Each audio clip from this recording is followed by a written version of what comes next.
we are going to have the girls sitting down and the boys... They'll tick the dates they like, and if a date ticks them too, they'll be given the opportunity to meet again later. Sweet goodbyes, move on.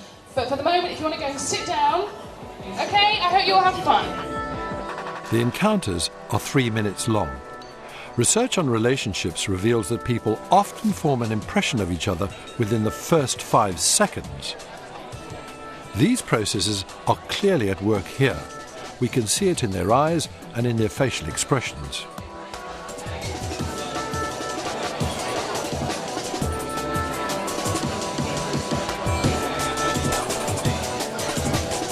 While they're checking each other out, the speed daters are also trying to appear friendly, interesting and attractive. To appear attentive, they lean forward, gaze intently and nod. They may be anxious, but outwardly they are giving the impression that they're composed. And they're also trying to make their date feel relaxed.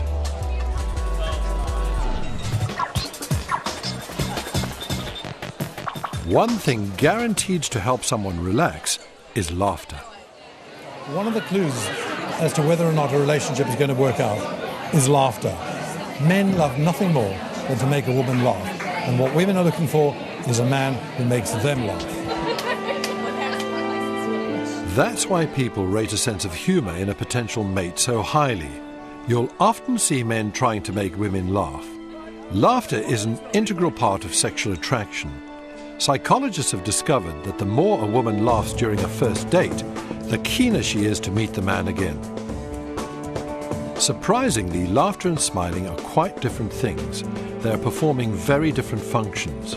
Women smile much more than men. That's partly because the smile serves as a signal of appeasement. Men often try to appear dominant by not smiling. But when they meet a girl for the first time, they smile much more. It's a way of showing that they aren't a threat. To find out how men and women differ in their approach to first meetings, I decided to track 2 of the speed daters. I chose them because I thought they'd be attractive to the opposite sex.